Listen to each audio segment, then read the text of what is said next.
I'm lucky enough now to have had enough success in my business that I can hire a studio assistant, and he does all of my sanding and for me. Did you start? Where is your heart? Every story shines. All right, y'all. We're here with another episode of About Your Art here at the One of a Kind Art Show in Chicago. So, introduce yourself, Kate. Well, I just introduced you, but but yes, welcome to the podcast. Tell the people about your art. Hi, Z. This is Kate, and these listeners, this is Kate. I'm a designer and maker of house and letters jewelry, and all of the jewelry that you see here today is handmade in my studio up in Northern California.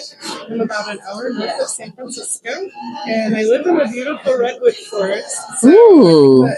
people pick up on the inspiration from where I live when they see my jewelry. So what my jewelry is made out of is probably the most common question I get. Yes. It's made out of cast bronze and soldered brass frames, and then I inlay it with a professional grade polymer clay. Beautiful. And I'm lucky enough now to have had enough success in my business that I can hire a studio assistant, and he does all of my sanding and for me. So we start The with finishing. we start with like a baby grit sandpaper, and I know you can't see it through the camera there, but it's really soft and smooth. Yeah. Because we work all the way up to 2,000 grit sandpaper. So oh my really, God. really soft and smooth surface. And I can vouch for that, you guys. Obviously, I'm here in person, and her work is super lightweight, super smooth, but you can tell that it's made well with great integrity. So that's why I had to get her on the podcast. Because I said, oh my God, I'm leaving here with one of these. Like, come on, sun and moon. So those ones that they just send in are from my confetti collection, which I make by using the clay that I have left over from doing the solid color design. Oh wow! Come on, reduce, reuse, and recycle. Yeah, exactly. So I have love sustainability in my studio now. That's great. So yeah, it's like designs like this that are solid color. I save any of the clay that I have left over from making it, and then I just make these like speckly designs, and it's called my confetti collection. And since we're on the topic of sustainability, yes, it's one of my felt habits. So I do run most of my equipment off of solar power too. Yep, I've got panels up on the roof, and I run it down to power my equipment. I love that. Yes, because we want to keep the earth producing and giving us all the great things that she gives us, and we want to give back to her. So yeah, no, that is amazing. Oh, that's so great. I love that. What inspired you to become an artist, and how did your journey begin? So, ever since I was little, I've always loved making things. My grandparents took care of me while my mom was at work. And my grandma, I think in a different era, she would have been an artist herself. Yes. So every single day, she just came up with fun projects to do, whether it was like picking up leaves off the ground and pressing them, or like scraping our crayons and ironing them out on fabric to make like little wax designs. Yes. It was always a dream of mine to attend art school for my undergraduate degree. I studied painting and sculpture, and I didn't come from like a rich background at all. I grew up in like a mobile home. Wow. So okay. So I gave myself like 3 years to try and be an artist, and I just couldn't make it happen. I had to work 3 jobs. And, I just wasn't having the time to be creative or make anything. So eventually I did go to graduate school, and I got my master's degree in occupational therapy. Oh, wow. Job to work at, and I finally had free time, to be honest. So this yes. was a hobby for me when I was working as an occupational therapist. I just started watching YouTube videos about how to solder and then experimenting with different materials. The first big craft fair that I did was Renegade Craft Fair in San Francisco. And the Monday after that, so it's a weekend show. The Monday after that, I got emails from both Anthropology and San Francisco Museum of Modern Art asking if they could carry my jewelry. Those are like two opposite ends of the spectrum. That's how you know you had something good. Because if retail giant Anthropology wanted you and art giant, that's just so cool. I love that. Oh my God.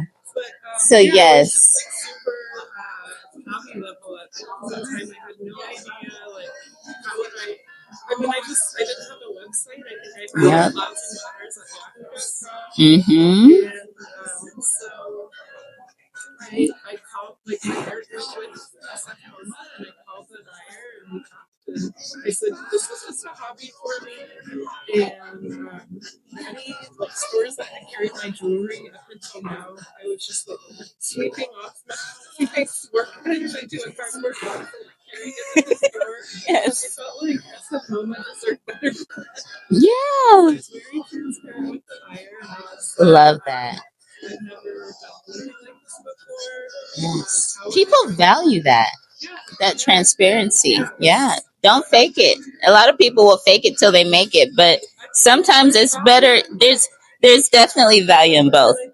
It's about knowing when. Mm-hmm. So I was like, I'm gonna just fall flat on my face. I think if I try to fake it, because I really had no idea what I was doing. So I said to the buyer on my phone calendar, I don't know like how to bring in my jewelry to a store. I don't have a line sheet or any of this. And she said, well, I would recommend something better than a cardboard box. And I was like, you can bring like your favorite pieces, your favorite designs, bring those in. And I was very fortunate because she kind of mentored me for the next few months about how to make a line sheet. Love that. Like helping me choose which designs to move forward with. Yes. And can we just talk about how necessary it is to have mentors that are willing to be your mentor? Because you can be looking for a mentor and nobody, you know what I'm saying? But to have somebody that's psyched to be your mentor, that is such a blessing and a it's just so good.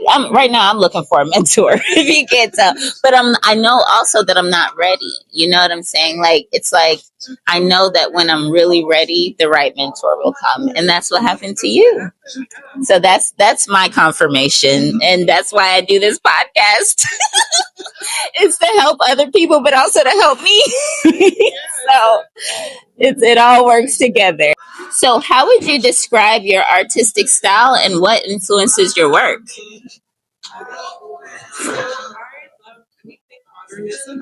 Mm-hmm.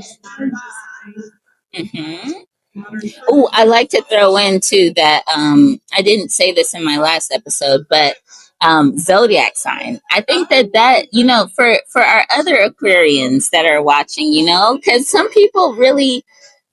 Okay, so she's an Aquarius. So, and my husband's an Aquarius, and he's also an artist, and I just think that, our sun signs are just a small part of us, but it's just enough to connect us all. And I think that other Aquarians, they might see your work and identify with it and be like, hey, I do something, that is not similar, but,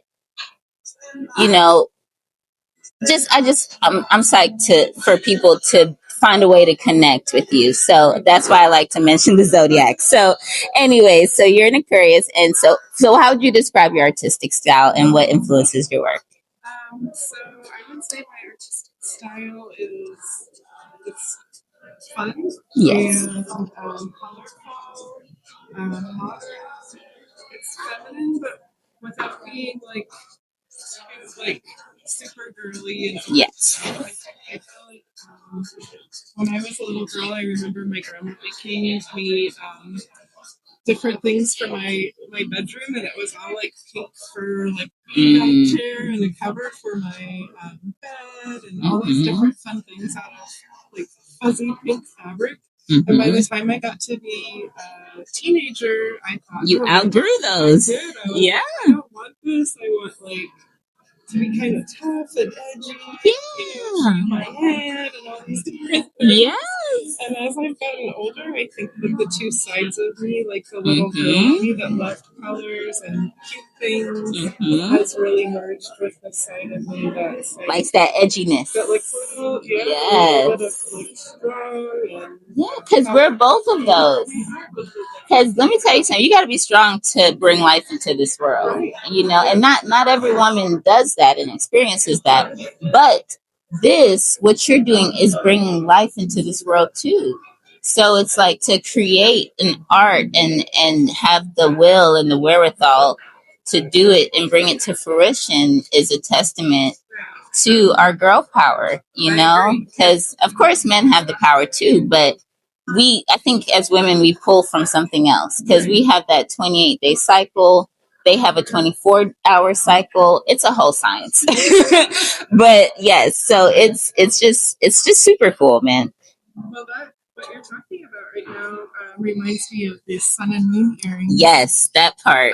The sun is the masculine and the moon is the feminine aspects. I used to make just the moon earrings, and then one day they were just sitting on my workbench, and I looked over and I noticed if I switched where the clay was, love it, and I added in the rays, it was a sun. So these actually come from the same piece of clay.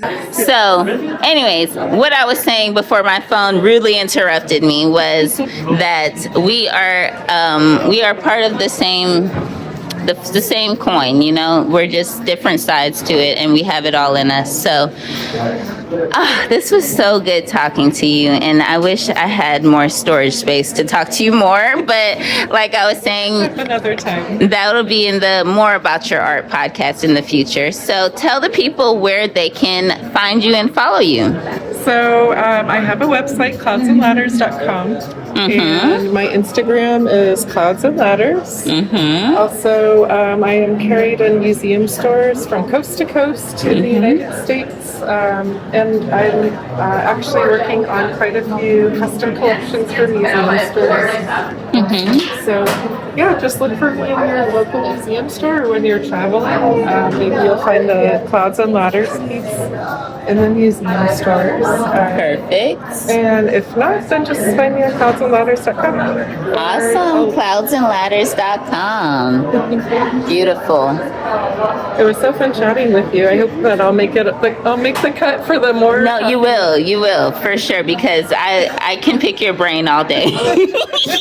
Thank you so much. Bye.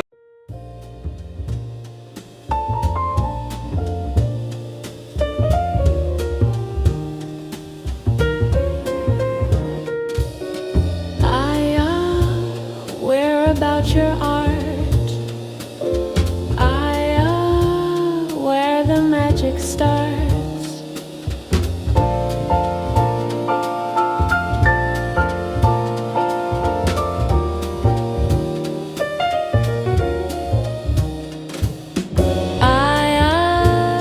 Where about your art,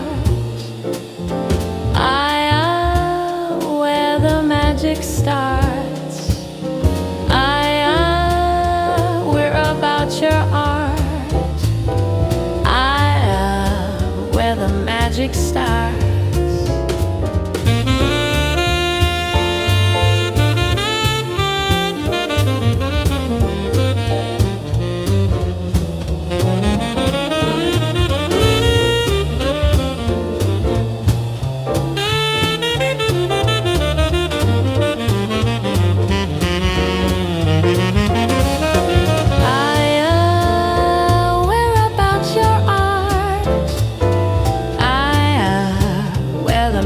Starts.